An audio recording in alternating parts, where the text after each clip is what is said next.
100 કલાકમાં અસામાજિક તત્વોની યાદી તૈયાર કરવા આદેશ। રાજ્યના પોલીસ વડા વિકાસ સહાયે પોલીસ અધિકારીને કર્યો આદેશ। તમામ પોલીસ કમિશનર રેન્જના વડા અને પોલીસ અધિક્ષકોને આપી સૂચના। વિડીયો કોન્ફરન્સના માધ્યમથી તાકીદની બેઠક યોજી કરી તાકીદ।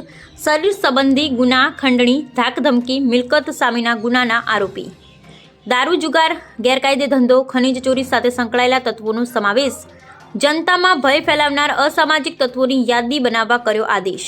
ગેરકાયદે બાંધકામ, વીજ કનેક્શન, બેંકના નાણાકીય વ્યવહારની વિગતો તપાસવા આદેશ। પાસા અને તડીપાર જેવી અસરકારક કાર્યવાહી કરવા આપી સૂચના। Bureau report Sunil Ganjawala, Surat.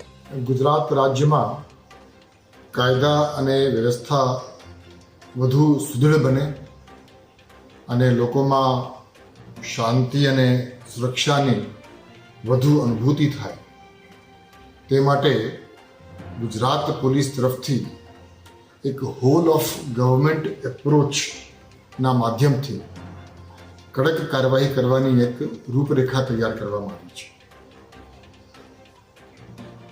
ગુજરાત રાજ્યના દરેક પોલીસ સ્ટેશનને આજે વિડીયો કોન્ફરન્સના માધ્યમથી કે જે વિડીયો કોન્ફરન્સમાં તમામ પોલીસ કમિશનર, રેન્જ વડાઓ અને પોલીસ અધિક્ષકશ્રીઓ હાજર હતા ને સૂચના આપવામાં આવી છે કે આવતા 100 કલાકમાં ગુજરાત રાજ્યના દરેક પોલીસ સ્ટેશનમાં એક લિસ્ટ બનાવવામાં આવે અને એ લિસ્ટમાં જેટલા પણ અસામાજિક ગુંડા તત્વો છે, એ પછી શરીર સંબંધી ગુનાઓ સાથે સંકળાયેલા હોય, પ્રોહિબિશન બુટલેગિંગ સાથે સંકળાયેલા હોય, જુગાર સાથે સંકળાયેલા હોય, મિલકત સંબંધી હોય, ખંડણી વિરાવણી હોય, એ તમામ પ્રકારના અસામાજિક કૃત્ય કરનાર વ્યક્તિઓની યાદી દરેક પોલીસ સ્ટેશનમાં આવતા 100 કલાકમાં તૈયાર કરવા માટે સૂચના દરેકને આપવામાં આવી છે। 100 કલાકની અંદર આ લિસ્ટ તૈયાર થઈ ગયા પછી એ તમામ લોકો વિરુદ્ધમાં હોલ ઓફ ગવર્મેન્ટ એપ્રોચથી કડક શિક્ષાત્મક કાર્યવાહી કરવા માટેની પણ વ્યૂહરચના તૈયાર કરવામાં આવી છે।